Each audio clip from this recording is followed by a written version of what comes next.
Makikita sa eksena ang batong nahati malapit sa banhil. Napasilip sa likuran ang mga ibang kasama ni Yosong at natakot nang makita ang pagkahati ng malaking bato. Habang si Jinho naman ay dumating para awatin si Chorangyong. Tama na to para sa araw na to.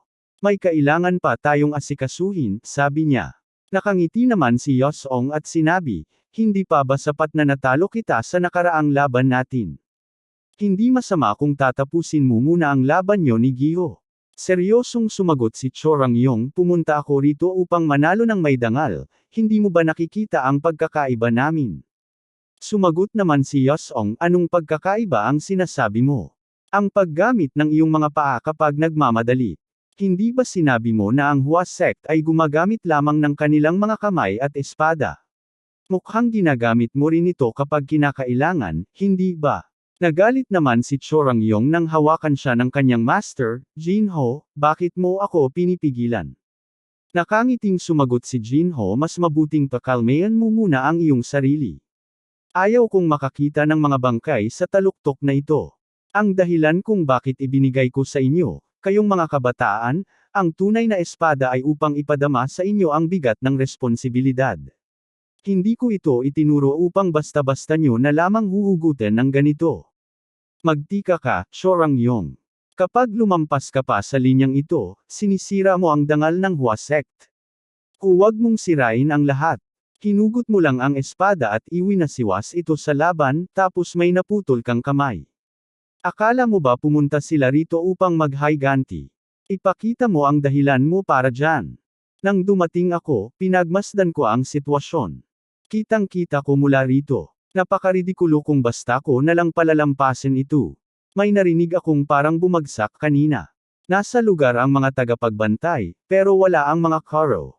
Wala ni isa sa mga tauhan at panig ang humugot ng kanilang mga espada, pero paano nangyari na nakahandusay ang ating mga disipulo na may nakahugot ng sandata?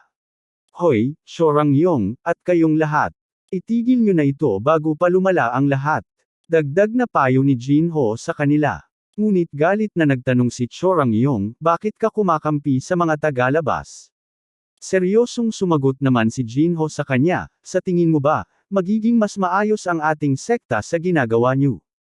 Dahil sa inyo, muntik na nating mawala ang susunod na henerasyon ng Plum Blossom Sword Art.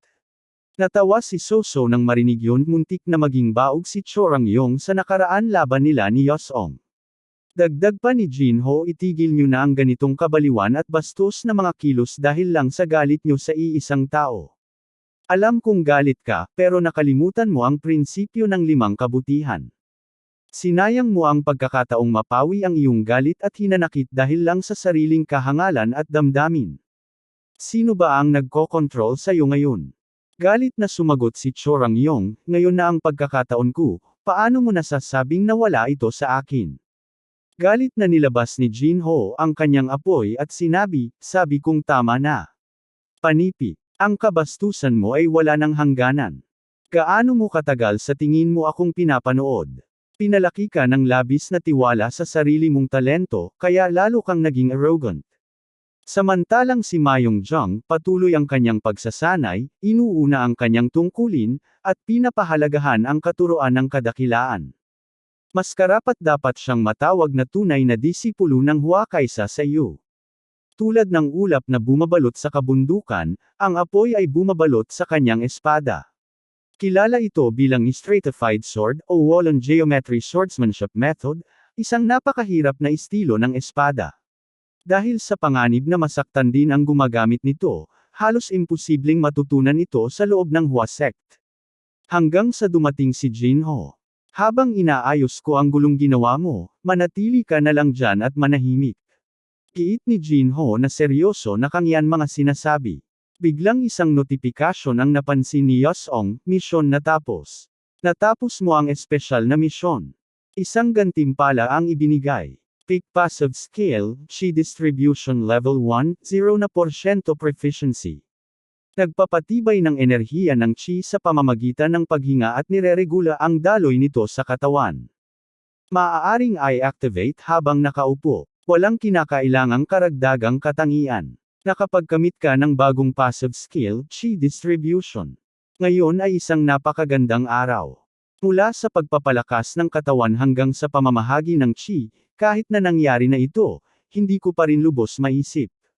Sabi ni Yosong habang nakatingin sa kanyang window screen. Napatingin naman si Jinho kay Yosong ng seryoso. Sinabi ni Yosong na walang bakas ng kawalan ng katiyakan sa kanyang mga mata kahit pagkatapos ng lahat ng ito. Biglang humingi ng paumanhin si Jinho sa kanila. Pagbati, dapat kami ang sisihin sa lahat ng ito. Hindi namin sila naturuan ng maayos tungkol sa tunay na halaga ng Hua sect.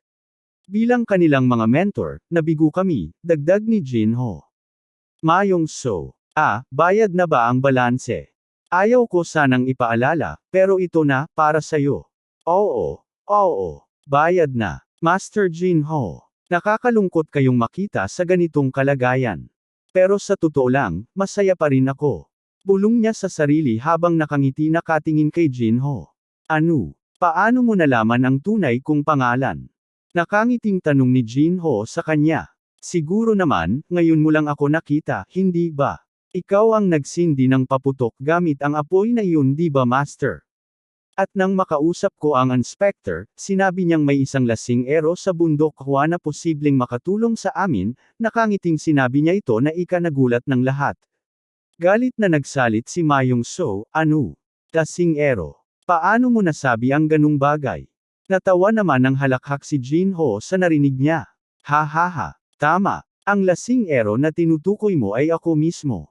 Nakangiti nakatingin si Yosong sa kanya. Matagal na rin mula nang huli kong marinig ang ganitong malakas na halakhak. Pareho pa rin siya tulad ng dati, mula sa nakaraang buhay hanggang ngayon. Ano ang pangalan mo, bata? Tanong sa kanya ni Jinho. Ako si Dan Yosong. Nakangiti sinabi ni Jinho, magandang pangalan. Parang madalas kong marinig yan. Ang pagiging walang hiya ay isang katangian na gusto ng mga opisyal na may mataas na ranggo. Biro niya. Nagbago paksa nang magtanong si Yosong, ngunit, tungkol sa sinabi mo kanina, sinasabi mo bang may pakana si Chorang Yung dito? Sinagot ito ni Jinho at sinabi, hindi ko alam kung gaano kalawak ang sinasabi mong sabuatan, pero ang overlord na kinikilala ng marami ang siyang nagudyok sayo. Dahil si Chorang Yung ang may kagagawa ng lahat ng ito, masasabi nating kasalanan niya talaga ito. Nakatingin lang si Chorang Yung, ano bang pinagsasasabi niya? Nakatingin naman si Yosong na parang nakasimangot ang mukha, ang mismong sitwasyon, ang misyon ng pag-escort ay matagumpay na naisakatuparan. Isa na lang ang natitirang misyon. Pero ayoko itong gawin. Ngunit wala nagawa si Yosong napahawak sa batok at isinabi, hindi ba't hindi naman talaga sinabi sa akin na kailangan kong taos pusong humingi ng paumanhin. Naiintindihan ko, dahil sa akin, nawala sa inyo ang isang mahalaga. Humarap siya kay Chorang Yung at sinabi paumanhin. Lumabas ang notifikasyon, misyon natapos. Natapos mo ang iyong espesyal na misyon. Isang gantimpala ang ibinigay. Ngayon, maaari mo nang gamitin at tingnan ang pangunahing mapa. Pagkatapos matanggang ni Yosong ang mga rewards biglang nagsalita siya ng pangaasar. Sa tingin mo ba talaga na taos puso akong hihingi ng tawad? Gago ka. Nagulat naman si Chorang Yung sa hindi inaasahan sinabi ni Yosong. May lumabas ulit na notifikasyon, na-activate mo ang whisper function at natapos mo ang iyong misyon. Ang iyong stamina ay nadagdagan ng 10 puntos. Whisper function. Tagumpay ba ako? Upang ma-activate ito, ang kailangan ko lang ay ang matinding hangering ipadala ang mensahe sa target, hindi ba? Sumingit naman si Jinho at sinabi, alam kong magkasundo kayong dalawa, pero ngayon, ang gawaing ito ay nasa jurisdiction ng Hua sect. Kung hindi ninyo ito matatapos ngayon, gawin na lang sa susunod. Nakangiting dagdag niya, tama ba ang narinig ko? Isip-isip ni Chorang Yung. Sige, aakyat na muna kami kasama ko si Chorang Yung. Habang papalayo si Chorang Yung sinabi niya sa sarili na, kita-kita na lang tayo sa Murim University Hall. Gago ka. Hindi niya matanggap ang mga pangyayari dagdag pa niya. Ano ba ang lalaking yun? Nakakahiyang pangyayari. Dan Yosong. Tiyak na pagbabayaran mo ito. Galit na sinabi ni Chorang Yung. Sa surprise ng lahat ng pagdating nila Yosong at ng mupong security group. Isang panibagong hangin ang dumaloy sa Mount Hua Sect. Lahat ng ahensya ng transportasyon ng mga kalakal ay lumisan na sa bundok Hua Sect. Wala akong dalang bagahe, kaya ang pakiramdam ng pagbalik ay parang magaan. Pero, nakakainis din bumalik. Makikita naman natin si Jinho na hawak ang isang alak at biglang naalala ay isang bagay. Oops! Nagdesisyon na akong itigil na ang pag-inom. Pangako niya kay Yosong. Nag-flashback ang eksensa at naalala niya. Pasensya na sa nangyari kanina. Sinabi niya ito kay Yosong. At ngumiting dinagdag, gusto kita. Mag-inuman tayo mamaya. Ngunit tumanggi si Yosong na ikinagulat ni Jinho. Dagdag pa ni Yosong, simula ngayon, itigil mo na rin ang pag-inom. Bakit? Pagtatanong ni Jinho na may pagkadismaya. Sinabi naman ni Yosong na nakangiti na dapat siya na maging isang Grandmaster. Napatungo si Jinho sa narinig at sumalamin sa kanya ang simpleng sinabi ni Yosong. Sa isang makahulugang ngiti, sinabi ni Yosong, sa tingin ko, iyon lang ang tanging paraan para makuha natin ang nararapat na paghingi ng tawad mula sa Mount Hua Sect. Kasabay nito, itinuro niya ang sarili at idinugtong, "Oh, huwag mong kalimutang personal na humingi ng paumanhin sa akin, Master. Ako ay isang napakamapanibughuang tao." Walang sinabi si Jinho at tahimik lang siyang nakatingin kay Yosong noon. Ngayon, ngumiti si Jinho at sinabing, napakapetulant mong bata." Kasunod nito, huminga siya ng malalim at sinabi, "Sige na nga, bata. Titigil na ako sa pag-inom." At sa isang mabilis na galaw, itinapon niya ang bote ng alak sa bangin. Biglang lumitaw ang isang matandang elder mula sa Mount Hua at lumapit kay Jinho. "Hindi ako makapaniwala na nagawa kanyang ipatapon ang bote mo, samantalang ako, ilang taon na kitang pinipilit na tumigil pero hindi mo ako kailanman sinunod." Napangiti ang elder at idinugtong, "Mukhang nagugustuhan ko na rin ang batang iyon." Umiti rin si Jinho at sumagot, "Paano ko masisirang pangako sa isang batang may magandang kinabukasan, gayong kilala akong isang marunong na pantas, Master." Ngunit nang mapatingin ang elder sa bubong, malademonyong ngumiti ito at sarkastikong sinabi, "Isang marunong na pantas, saan?" Napakunot noo si Jinho at pabulong na nagbulong, "Sok, matandang ulol." Muling ibinalik ng elder ang tingin kay Jinho at seryosong sinabi, "Mabuti naman at nagdesisyon kang tumigil sa pag-inom." Ngunit habang sinasabi niya iyon, naisip niya ang batang si Yosong Dan. Napabulong siya sa sarili, kailangan kong magpasalamat sa batang iyon. Ang pagtigil sa pag-inom ay maaaring isang maliit na bagay, pero ang taong gumawa nito ay isang tunay na dakilang nilalang. Samantala, biglang nakaramdam ng kaunting panghihinayang si Jinho at mahinang ibinulong, siguro hindi ko na lang dapat itinapon ang buong bote." Nakarating na sina Yosong at ang iba pa sa paanan ng Mount Hua. Habang naglalakad, napabuntong hininga si Yosong at mahina niyang sinabi, "Sana naman, hindi na matanggal si Jinho sa kompetisyon sa pagkakataong ito." Biglang nagsalita ang isa sa mga tagapangasiwa, "Magpapahinga muna tayo sandali. Samantalahin niyo ang oras na to para suriin ang inyong mga gamit." Habang nagmamasid, napaisip si Yosong. Dati, siya ang kinikilalang pinakadakilang master ng Mount Hua bago pa lumaki ng husto si Chorangyong. Pero hindi siya kailanman naging Grandmaster dahil hindi siya marunong makisabay sa politika. Muli siyang nag-isip at idinugtong sa sarili, "Hindi ko alam ang buong detalye, pero ang kasalukuyang Grandmaster noon, si Gang Jin, ay biglang namatay makalipas lang ang ilang taon dahil sa hindi malamang dahilan." At dahil dito, nagkaroon ng matinding kaguluhan sa loob ng Mount Hua. Kahit pa marami sa matatandang elder ang sumuporta kay Jinho, hindi pa rin siya nagtagumpay. Sa pagkadismaya sa lahat ng ito, itinaboy si Jinho kung saan-saan. Hanggang sa tuluyan siyang naging pinuno ng natitirang mga tropa, ang grupong kinabilangan ko noon. Napatingin si Yosong sa malayo at mahina niyang sinabi, "Doon kami unang nagkakilala sa nakaraan kong buhay." Pero agad siyang ngumiti at mahigpit na nagpasya. "Pero sa pagkakataong ito, wala akong balak sumali muli sa mga natitirang tropa. Hindi ko alam kung may halaga ba ang pakiusap kung tumigil siya sa pag-inom o maging Grandmaster siya ng Mount Hua. Pero kung may paraan para mabago ko ang hinaharap at matulungan siyang maging Grandmaster, Wala nang pag-asa ang mga tiwaling opisyal ng alyansa na manatili sa kapangyarihan. At kung mababago ko ang kinabukasan, baka sakaling hindi ko na kailangang magtagay ng mag-isa sa harap ng kanyang puntod. Biglang lumapit si Giho, ipinatong ang siko sa balikat ni Yosong, at malakas na sinabi, "Naalala mo ba nang sinabi mong papayag kang sipain kita bilang ganti sa pagparalisa mo sa akin noong walang hanggang sparring contest?" Napatingin si Yosong at napabuntong hininga. "Aba, naaalala mo pa yon? Ganun ka ba talaga Cap-Icon, ha?" Umisi si Giho at sinabing, "Ikaw ba, makakalimutan mo yun kung ikaw ang nasa kalagayan ko?" Napailing si Yosong at natawa. "Sige na nga, pangako ay pangako." Pagkatapos, humanda siyang ipasuntok ang sarili. "Ano, gusto mo na ba akong patamaan ngayon?" Mabilis namang tumango si Giho at sinabing, "Mukhang okay yan sa akin." Kasabay nito, marahan niyang pinalo ang puwitan ni Yosong. Napatalon si Yosong sa gulat. "Hoy! Anong kababalaghan yun? Kinikilabutan ako sayo." Umiti lang si Giho at sinabing, "Pinapalo lang kita para batiin. Ang galing mo kanina sa laban sa Mount Hua." Pagkatapos, napaisip siya. Sayang lang at hindi natin natamaan si Chorang Yong kahit minsan. Narinig ng iba ang usapan nila at natawa.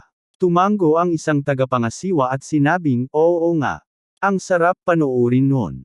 Isa sa mga senior na estudyante ang sumingit, pero nakakadismaya lang ng kaunti. Hindi mo man lang sila natamaan sa kasalanan sa pagkakataong ito. Sa likuran, biglang tumawa si Soso habang pinipigilan ang kanyang sarili. Isang tagapangasiwa naman ang pabirong sinabi, "Tama na yan, bata. Hayaan na nating magkaanak pa ang mga disipulo ng Mount Hua, no?" Sa huli, nagtawanan ang lahat, ramdam ang saya sa kanilang grupo. Nakangiti rin si Yosong at nagsabing, "Tama, ganito talaga ang buhay sa Murim. Ang mga biro na to ang nagbibigay sa atin ng pagkakataong pakawalan ang ating mga yumaong kasama. Hindi ba ito isang magandang paraan ng pagpapalam? Kung babalik tayo sa sekta ng Mount Hua na dala ang kahihiyan, kakailanganin nating ibaon ng matagal sa ating mga puso ang bigat ng konsensya para sa mga hindi natin naihatid ng maayos sa kanilang huling hantungan." Habang pinagmamasdan ni Yosong ang mga inspector at iba pang kasamahan, biglang lumingon sa kanya si Soso at napabulalas, "Ay, hindi ko alam kung dahil sa nangyaring yun, pero, mukhang tuluyan na nilang nakalimutan ang tungkol sa ipinagkasundong kasal ko." Kitang-kita ang tuwa sa kanyang mukha. Napatawa si Yosong. "Oh, ayos yan." Pero biglang napahinto si Jonggi Huang nang marinig ang sinabi ni Soso. Naramdaman niya ang kaba at bulong sa sarili. "Ngayon ko lang naisip, paano ko to ipapaliwanag kay Taegong Chien?" Samantala, nakatingin si Soso kay Yosong at may pag-aalalang nagtanong, "Pero, sigurado ka bang magiging maayos ka?" Nagtaka si Yosong. "Anong ibig mong sabihin?" Sumeryoso ang mukha ni Soso. "Alam kong mga laban sa pagsasanay lang yun, pero nakalaban mo ang mga tao mula sa sekta ng Mount Hua. Alam mo namang kahit saan sa mataas na institusyon ng Murim, nandoon sila. At kahit matapos ang lahat ng to, siguradong hindi ka nila titigilan. Sabik silang makita kang bumagsak." Umiti lang si Yosong habang naririnig ito. Hindi ba mas maganda yon?" Mahinang bulong niya, "Maliban kay Jinho, wala naman talaga akong magandang relasyon sa kanila kahit noong nakaraang buhay ko." Dagdag pa niya, "Kung sabik silang mapabagsak ako, hindi ba't darating din ang araw na sila mismo ang lalapit sa akin?" Napalunok si Soso, halatang hindi sigurado kung naiintindihan niya ang sinasabi ni Yosong. "Ah, okay." Pero biglang bamuka ng malaki ang bibig ni Yosong at mayabang na sinabi, "Saka malalaman natin kung sino talaga ang may mas malaking pangil para manakmal. Tingnan mo to." Napatulala si Soso at napaisip, "Ano ba to? Holy crap, ang laki ng bibig mo." Biglang napangisi si Yosong habang tila nilalay si Soso. "Sa tingin ko, sapat na ang pangako para nguyain silang lahat ng buo, hindi ba?" Napangisi siya ng mayabang. "Matutuwa pa nga ako kung sila mismo ang lalapit sa akin." Tiningnan lang siya ni Soso at inisip, kahit ano na lang sabihin mo. Umiti si Yosong at inasar si Soso. Hindi ko alam na ganito pala ka-principal si Chien Soso sa kapwa niya disipulo. Nag-aalala ka talaga para sa akin, ano?"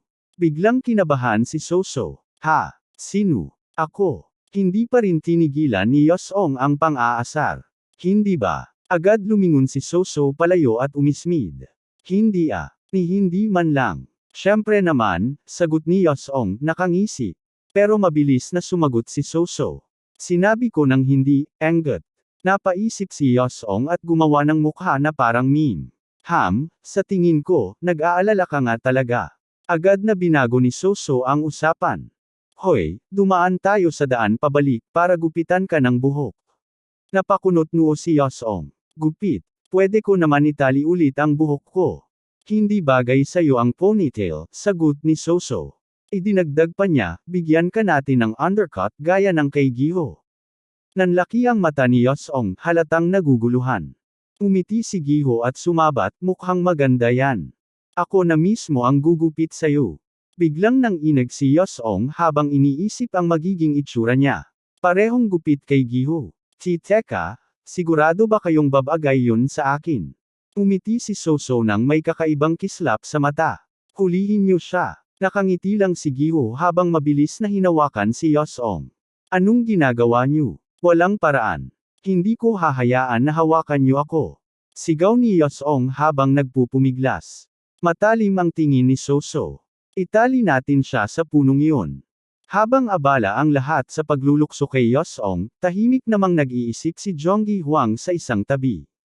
Tumingin siya sa isang inspector at pabulong na nagtanong, ikaw, pwede mo bang iparating kay Master Chion na tuluyan ng kanselado ang kasunduan sa kasal sa Mount Hua? Napatingin ang inspector sa kanya na parang nawala ng dugo sa mukha. Ako, Ginoo. Ako ang magsasabi kay Master Taegong Chion. Pero, papatayin niya ako. Pareho silang natigilan at napaisip kung ano ang mangyayari pagkatapos nito. Matapos ang mahigit isang buwan, nakabalik na sila sa akademya. Matagal-tagal na rin mula noong huli kitang nakita, Ginoong Huang. Mukhang napakahaba ng naging biyahe mo ngayon, wika ng isa sa mga bantay. Ngunit nanatiling tahimik si Jonggi Huang, halatang kinakabahan sa maaaring mangyari sa kanilang pagbabalik. Mas naging madali ang pagbalik namin sa akademya dahil wala na kaming dalang bagahe. Kaya ginamit ko ang pagkakataong ito upang suriing mabuti ang mga gantimpala at kakayahang natanggap ko mula sa pagsubok. Samantala, napansin ni Soso at Giho ang bagong gupit ni Yosong. Bagay sa kanya, bulong ni Giho. Habang sinusuri ni Yosong ang kanyang unang kakayahan, ang mapa ng Junguan. Buksan ang mapa ng Junguan, iniutos niya. Sa isang iglap, lumitaw ang hologram na mapa. Parang status window ito, pero higit pa sa isang simpleng mapa. Wala pa akong nakikitang kahit anong bagay na katulad nito. Para itong isang mahiwagang eskultura na gawa sa liwanag. At ang gantimpalang ito, halos nakalimutan ko na ito matapos ang labanan namin laban sa Prowling Dragon Clan. Permanente aktibong sining ng pakikidigma. Antas, Max pinakamataas na husay. Maaari mong maunawaan ang bawat wikang sinasalita at isinusulat sa buong mundo. Status, perpekto. Dahil sa kakayahang ito, sa wakas, naintindihan ko kung ano ang ibig sabihin ng level up. Mga kakayahan, pangunahing mapa, at max. Lahat ng mga salitang banyaga at simbolo ay malinaw na sa akin ngayon. Bukod pa rito, natutunan ko rin ang teknik sa pagluluto at G-transference technique sa paglalakbay na ito. Lahat ng ito ay palaging aktibo, katulad ng aking third eye. Bagaman hindi naman talaga maituturing na sining ng pakikidigma ang pagluluto. Dahil sa epekto ng mga lutuin kong pagkain, sigurado akong magiging kapaki-pakinabang ito. Pero higit sa lahat, ang pinakamahalagang kakayahan na natutunan ko. Ang G-transference technique. Antas 1, husay 0%. Isang teknik na nagbibigay ng kakayahang lumikha at kontrolin ang Gi sa pamamagitan ng paghinga at pag-iimbak ng enerhiya sa loob ng katawan. Status, nakaupo na estilo, walang katangiang espesipiko. Nagpaalaman sina Yosong at ang iba pa. Kumaway sa kanila si Jonggi Huang at nagsabing, oo, at magandang trabaho, lahat. Sa loob ng akademya, sa bulwagan ng pagsasanay. Sa aking nakaraang buhay, inabot ako ng 46 na taon. Upang makahabol sa 10 taong pagsasanay sa Gi. Ngayon, halos hindi ko pa rin makontrol ng maayos ang Tri-Principal Gi, kahit na may personal na pagsasanay mula kay Master Ma. Pero kahit ganoon, kailangan ko pa rin ng performance-enhancing acupuncture. Ang genetic limitations ng aking Gi ang pinakamalaking hadlang sa akin. Ito ang pader na hindi ko matalo. Kahit gaano ako magsikap sa pag-aaral ng sining ng pakikidigma. Para itong pagsubok na iwas-iwas ang isang dambuhalang espada gamit ang payat na bisig.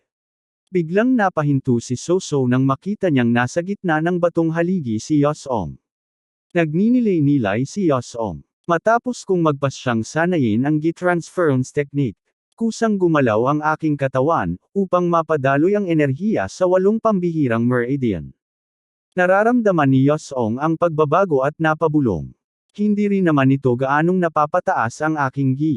Halos walang pinagkaiba sa Tri-Principal Gi training pero, ang antas ng husay na ito ang nagbibigay sa akin ng pag-asa. Batay sa aking karanasan, ang unit ng pag-unlad, ang antas. Ang dahilan kung bakit nagiging mas epektibo ang mga kakayahan, habang tumataas ang bilang nito. Ipinapalagay kong mas lalakas pa ang Gi-transference technique habang tumataas ang antas nito. At para naman sa nimble steps, walang duda, ito ang pinakamalakas kong kakayahan sa ngayon. Pero napakalaki ng Gi na kinakailangan nito. Bawat paggamit ng kakayahang ito ay kumokonsumo ng 10% ng aking kabuuang Gi. Kahit gaano pa ito kalaki. Ibig sabihin, kaya ko lamang itong gamitin ng 10 beses sa kabuuan. At ang bilang na iyon ay mababawasan pa kung gagamitin ko ang iba pang mga teknik. Habang patuloy sa pagninilay-nilay si Yosong, tahimik siyang pinagmasdan ni Soso at napansin. Nagsimula ka na agad mag-training. Kakabalik lang natin. Nagulat si Yosong. Wow! Hindi ko inaasahan yun, naputol tuloy ang aking Gi-transference. Tahimik niyang ibinulong sa sarili. Kailangan kong punan ang kakulangan ko sa talento. Nagulat si Soso sa kanyang sinabi. Ha! Kakulangan sa talento. Ikaw ang nakatalo kay Chorangyong ng Mount Hua. Napabuntong hininga si Yosong at napaisip. Siguro nga mukha akong may talento sa paningin niya. Pero ang totoo, natalo ko lang si Chorangyong dahil sa mga estratehiya laban sa Mount Hua, at sa nimble steps. Ang mga alaala mula sa aking nakaraang buhay ang nagtulak sa akin upang maging isang pangunahing disipulo. At talunin ang mga bandido. Lahat ng ito ay posible, dahil lamang sa mahiwagang pangyayaring iyon. Sa madaling salita, wala pa rin akong halaga kung hindi dahil sa tulong na natanggap ko. Kung si Nagiho, Soso, o kahit si Chorangyong ang nakaranas ng pinagdaanan ko, hindi ko man lang maisip kung ano ang kaya nilang gawin. Napakaswerte ko, pero hindi ko alam kung hanggang kailan ito magtatagal. Kaya naman, may isang bagay lang akong dapat gawin. Tumingin si Yosong kay Soso at malumanay na sinabi, hindi ko alam kung ano ang tingin mo sa akin, pero isa lang ang talento ko. Nagtaka si Soso at nagtanong, ano yun? Itinaas ni Yosong ang kanyang kamay at sinabing, sipag at tiyaga. Umiti si Soso at muling nagtanong, at ano ang gusto mong makamit sa lahat ng pagsisikap mong yan? Umiti rin si Yosong at buong kumpiyansang sinabi, maging pinakamahusay na mandirigma na nakita ng mundo. Napabuntong hininga si Soso matapos marinig iyon. Medyo naasar si Yosong at sinabing, huwag mo akong pagtawanan. Seryoso ako. Napakunot noo si Soso. Ha? Hindi naman kita tinatawanan, sinungaling. Rinig na rinig ko ang tawa mo. Sagot ni Yosong. Muling napabuntong hininga si Soso. Umiti lang ako. Kinutugon si Yosong at muling nagtanong, kung ganon, bakit ka nakangiti?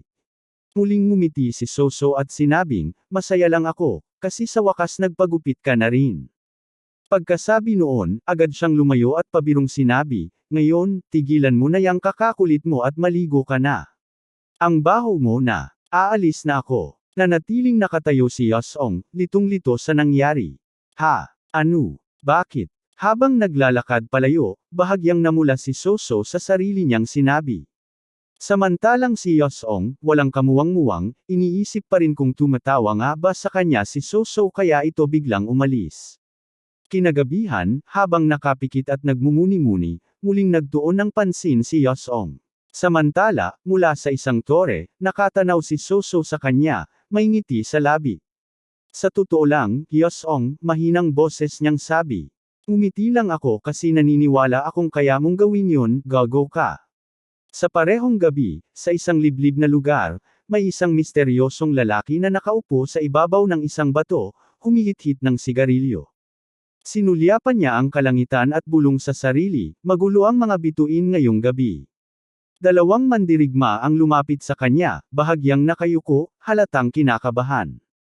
Dumating kami agad nang marinig namin ang tungkol sa pagdating niyo sa Sian, Ginoo. Pinasingaw ng misteryosong lalaki ang usok mula sa kanyang bibig at may bahagyang ngiti sa labi. May hinahanap lang akong impormasyon, pero may narinig akong isang nakakatuwang balita. Saglit na nagkatinginan ang dalawang mandirigma bago sumagot. 2 buwan na ang nakalipas mula noon. Tumango ang misteryosong lalaki at tila natuwa. Kaya pala, nagpakita na ang namumulaklak na maestro ng espada. Sa pagsambit niya nito, unti-unting lumitaw ang kanyang mukha mula sa anino.